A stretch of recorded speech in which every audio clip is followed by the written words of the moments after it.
Welcome to another edition of Around with Randall, your weekly podcast on making your nonprofit more effective for your community. And here is your host, the CEO and founder of Hallett Philanthropy, Randall Hallett. What a great day on this edition, during this edition of Around with Randall. I want to tempt us to think about doing something that we have always been told, if we've been in the nonprofit space, the philanthropic world, never to do. And that is to adjust or to change your mission statement or your mission of the organization. Where did all this come from? I am working on a strategic planning effort with a great organization. And as we've gone through this process, we've been through the setup, we've been through kind of the discernment of the current facts. We've done the kind of in-person retreat. And it was during that retreat that we began to realize, and when I say we, I mean them, but I was sensing it and was asking them prodding questions to figure out if that's really what they wanted to do. This idea or this thought process around the mission.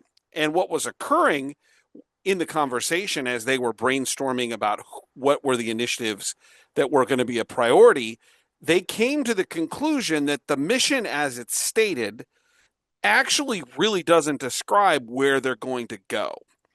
Now, out of full disclosure, they aren't changing the massive function of the organization in terms of its global perspective in the nonprofit space in which the community they serve. They were talking about how they were going to do what they do differently based upon a changing world. And that led us to this internal, interesting discussion about changing the mission. Missions are important. We don't talk about them very often. I think we make the assumption that we kind of know them and that they are present, but they are the guide for our decision making, for our strategy, for our initiatives. They help us determine priorities. They communicate to people, donors, volunteers, the community, clients, whomever, about who it is you are and what you do. And it should, if done correctly, which is the last piece that we ran into, was create organizational focus. Where this organization had a little bit of a challenge is this focus, because what they were looking to do and what the strategic plan is going to drive them toward is just enough different from what the stated mission was that there was a conversation around maybe we need to widen it to make sure we're actually reflecting the work that we're doing. With all of this said, I want to be the first to say that I don't believe missions should change all that often. The word infrequently isn't strongly enough articulating the need to keep a mission consistent. And missions aren't about marketing value. So as in the situation that I have been speaking about, this isn't about they were strategically thinking about 15 or 17 or 20 years ago, the way they described their organization would not be the way they would describe it today. Which means that a mission becomes a declarative purpose. And they were wanting to declare their purpose a little bit differently than they had in the past. Part of that was technology. Part of it was needs of the particular community in which they serve. The question isn't whether or not organizations should change their mission every few years. They shouldn't. Let me be the first to say again, you shouldn't change it all that often. But the question is does the mission accurately reflect what the organization is and what it actually does? And there are times where that might change. So let's talk for a moment about kind of this push and pull of mission drift and mission stagnation. Mission drift is when the organization begins to do things that aren't articulated within the mission statement that might be in effect now. That doesn't mean they're changing the global perspective. It might mean that the mission drafted in the previous period of time, either in its foundation or if there was a new iteration, was drafted too narrowly. But what it's doing is it's really driving a little bit different direction from what the operations and what the strategic initiatives are actually doing. It might actually explain the opposite problem if it's not done correctly. is that the organization has evolved, but the mission statement has remained kind of frozen, and that's that stagnation. So let me give you a couple of examples, and none of these are related to the client at which I'm working with. Is that it might be something like a food pantry who now also provides workforce development for those who need the food pantry. Well, if the initial mission statement was only about food, then you're not accurately describing the workforce development that parallels maybe the community's need, that aligns with the organization and what it wants to do. It's an organization that maybe started, let's say, in healthcare as a hospital foundation that only did certain fundraising aspects, and it was stated so in the mission. But now they're supporting programmatic things going on in the hospital. That difference in mission would be limiting if you don't include what you're actually doing. It's a arts organization, let's say like a museum, that over time has begun to deliver what might be considered substantial or regular or important educational programming on the arts. Maybe they've opened a school for art, strong art students. I think about my daughter in this particular case, who love the arts. Well, if that were the key, then we would want to make an adjustment. The key point here is that we have to remember that mission should describe the reality of who we are and what we do. Maybe encompass the history, but it shouldn't be about the history. Which brings us to the moments when we should, we started global, we work our way down. When are the moments that we should consider redoing the mission? What are some of these trigger points? So when the programs, number one, consistently operate outside the stated mission. We stated the food pantry as an example a moment ago, and all of a sudden now they're doing what might be considered workforce development. So you've got to make a change. That the staff and board members explain the organization when asked what it is and what it does differently than what the mission statement actually states. And if that's happening, that means that we probably aren't aligning exactly what there is to what there needs to be. The third is that donors are confused by what the organization is, what it does, and what it says it is. That you getting key constituents in the relationship building process, all of a sudden asking questions around, wait a minute, I've always supported the organization because of this. It sounds like you're doing that. Number four is that the strategic plans, and this is right where we were a couple of weeks ago with this organization I'm working with, that the strategic plans repeatedly reference work not reflected in the mission. And this was the circumstance where we found ourselves, is that all of a sudden the things that needed to be done to serve the greater purpose of the organization, and most importantly, a really important community need, legitimate, honest. But all of a sudden, when you put the mission statement up there and where the board was going to go to solve this greater problem or challenge or need, didn't align. It wasn't that they were misaligned, but they didn't line up very well. They were off 5-10 degrees, which brought us into the conversation of maybe we need to redefine who we are a little bit. The last is and this is also, I think, evident in the client work that I was doing, is that communities' needs have changed. In this case, technology had changed the organizational direction operationally, daily, in some pretty dramatic ways. What they said they used to do, technology had kind of driven out, meaning they were doing similar things, but they weren't really doing the things that they were articulating in their mission. So this is where we need to review our mission periodically.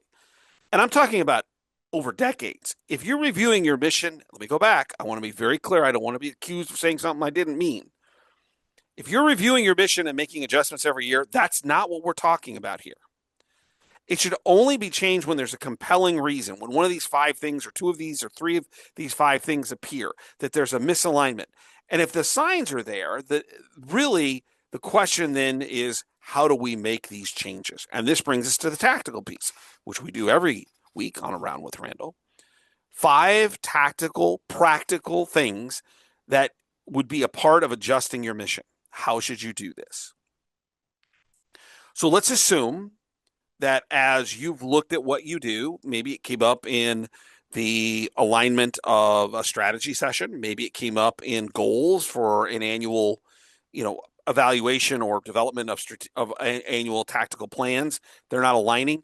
Maybe somebody just said, "Wait a minute, this was written 45 years ago, and we really don't do that as much anymore. Maybe we do things differently." Let's assume all that's in place. We've had that conversation, and somebody's now like thinking maybe we should maybe talk about this a little bit more.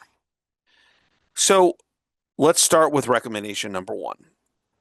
Start with your identity, not with opportunity. Rewriting or adjusting or making adjustments to a mission statement should never be based upon funding opportunities, fundraising. You need to ask some basic questions, none of which has anything to do with let's get more money. And by the way, you all know I like money, but mission statements aren't the place where that's stated. You need to ask who we are and what problem are we trying to solve. And we started that process with my client in this retreat, and what they came to the conclusion is who they were and what problem they were solving and why they existed didn't align with what was stated. Wasn't terribly wrong, but it wasn't very clear. And in their case, they're kind of an association nonprofit.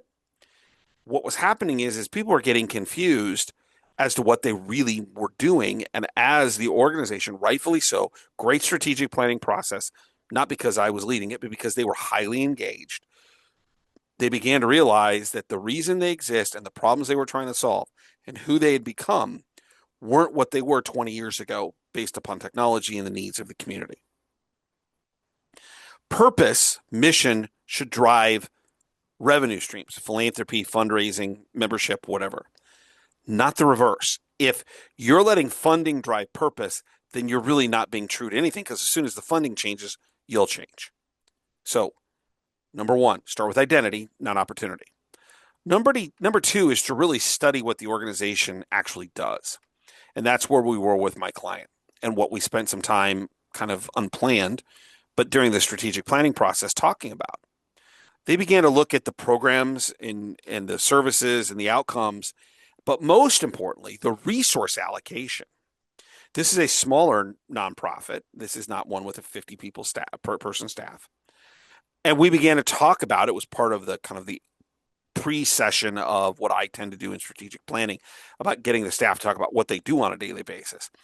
And what they found out is that the staff was doing things the board wanted them to do, but they weren't really aligning with what the mission said that the organization was. So by looking at where the staff spends their time examining why donors or members or whomever are willing to invest, because whether it's a membership organization, then it's, as a nonprofit in this case, their donation is a fee or service. And as a result, when they began to figure out why people were investing with them, it wasn't actually what the mission said they were doing. It was really where the board had gone and what the staff were being asked to do. The mission then needs to reflect reality. What is it you actually do? And when you have these moments, should you adjust your mission statement? And the answer is yes, to actually what goes on in terms of purpose and daily activity. Recommendation 3 is you have to do this in the right way. And what I mean by that is you've got to involve other people. This should never be done by an executive committee alone, or the executive director, or the president or CEO, or the executive team. There are stakeholders involved in this. Number one are the fiduciaries who are responsible for the organization, which are the board members. Secondarily, there's leadership and staff that should be involved. Are they all kind of doing what we ask? But the most important group, and I'll kind of break them into two as an A and a B, is the community. Donors, members, community representatives. With the group that I was working with, the board is actually made up of community leaders within the community in which this nonprofit serves. So we took care of that one. But what we got into was, because only about 5% of the membership is on the board. Again, it's not a big organization. What we began to realize is maybe we should synthesize what we are doing and then share it as a recasting of the work that's actually being done. And we saw this in many kind of connected ways. Number one, it would clarify to some people who might not want to be members anymore because they're looking at the mission about who it is they actually are and what they do, which would help membership. But number two, what a great way to re-engage your best stakeholders, funders, members, whomever, having an individual conversation, stewardship, connection, transformational connection around here's who we're becoming from a mission perspective. Does this fit with what you think we should be doing? If you're doing this in a vacuum, you're going to lose out, because what ends up happening is it'll be a small group of people who think they know what they're doing to the larger group who may say, yeah, that's not what should be done. And so don't do this in isolation. Involve key stakeholders as a part of this process. Number 4 is to adjust, not dramatically change. Mission statements shouldn't take a 90 or 180 degree turn, because that's the purview of the board of directors, trustees, whatever they are, in terms of governance and fiduciary responsibility. If there's a mission change, first start with gathering the perspectives and drafting language. But then the second thing is looking at those common themes, ensure that it's a modification and a slight adjustment. If the mission statement radically changes, then you're going to have people who are confused and upset because they thought they were investing in an organization that did X. Let's go back to the food pantry example we talked about earlier. If the mission statement was something, and I'm making this up, something simple like feeding the community when the community needs food, you don't want to say changing that to we do workforce development. Well, wait a minute, what about the food piece? If the food pantry is still involved, can you elevate that mission statement to saying serving the community where it needs it most, the basics of food and workforce development for self-reliance? Totally made up the mission. I'm not sure it's any good, but off the top of my head, that's an adjustment. The more radically you change your mission statement, the more you have to rewrite it because, we want it to sound modern, or we want to make it sound cool, or it has to be crystal clear. And by the way, and I don't really talk about this in this edition, nor do I probably talk about it enough, mission statements should be somewhat short. If you have to take 6 sentences to describe who you are, then you're not defining it in the right way. 1 sentence, maybe 1.5. One of the best mission statements that I was ever a part of and got to watch it be developed, no credit for it being developed, when I was at the University of Nebraska Medical Center. And Tad Pullen, who is now at MD Anderson, did a phenomenal job of leading the process with the consultants they brought in. And our mission statement became 4 words. 4 words. Extraordinary medicine, serious care. Described exactly who we were. And that lasted for almost 2 decades.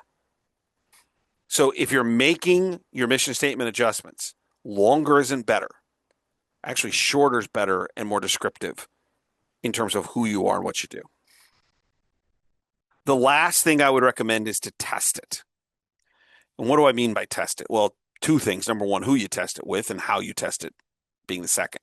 Who you test it with is staff, donors, board members, membership, small focus groups.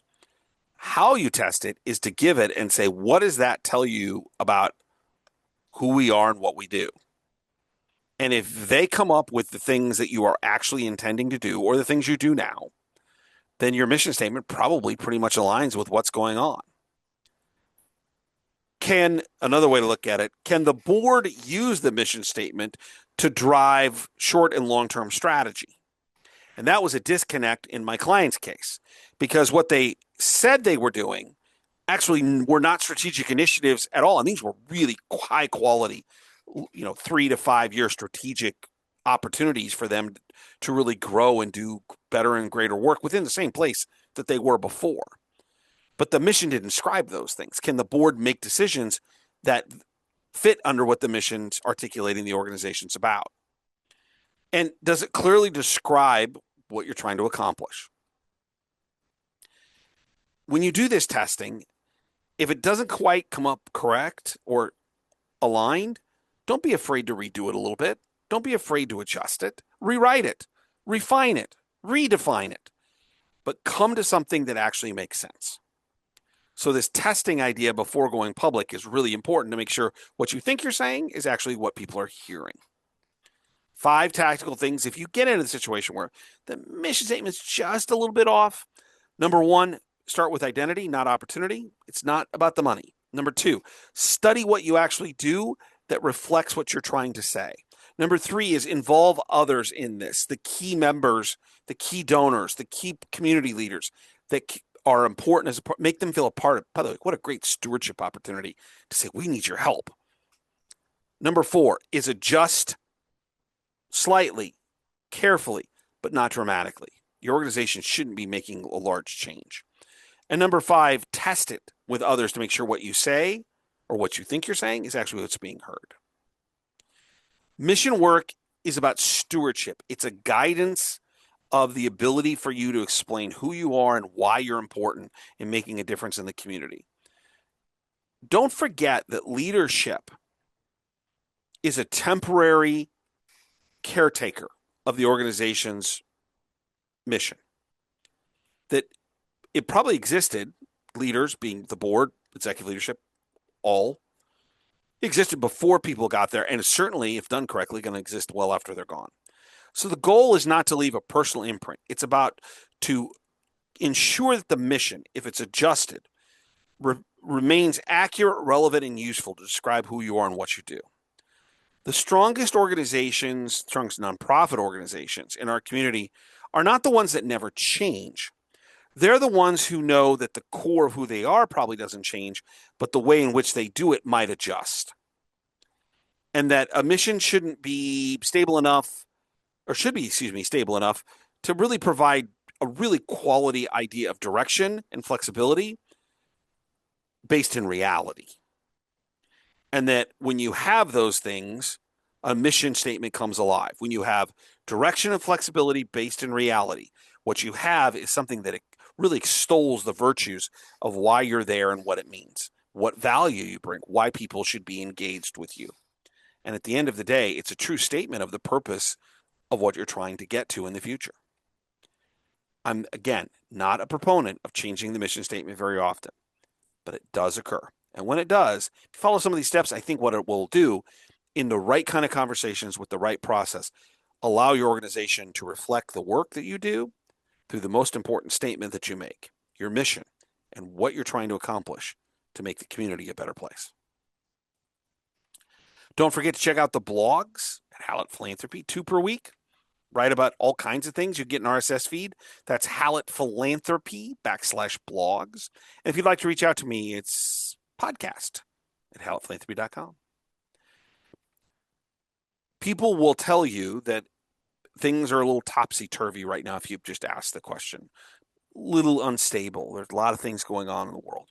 And I come back to what I try to say each and every week about the value of what you do as a nonprofit leader, employee, board member, CEO, volunteer, whomever, gift officer. It doesn't make any difference. You bring value to the mission of the organization which you are a part of. And it's important. Philanthropy, remember, nonprofit work sits in between this idea of free enterprise and governance or government service, where government isn't all that efficient. And number 2, that free enterprise is in it for the money, make a profit. Doesn't make them bad, but they have a certain purpose. And between the two, inefficiency and capitalism sits holes. That's what nonprofits do at their very heightened best mission work. How do we fill those holes in the various ways that our community needs? And you do that, which brings me to my all-time favorite saying. Some people make things happen. Some people watch things happen. Then there are those who wondered what happened. You're someone who is, continue to try to be, force the organization you work with and you believe in to become and continue to be somebody, something that makes something happen. Because there's all too often too many people and places in our community that are wondering what happened. And that's where philanthropy, love of mankind, love of humankind, is at its best. I'll look forward to seeing you the next time right back here on the next edition of Around with Randall. And don't forget, make it a great day.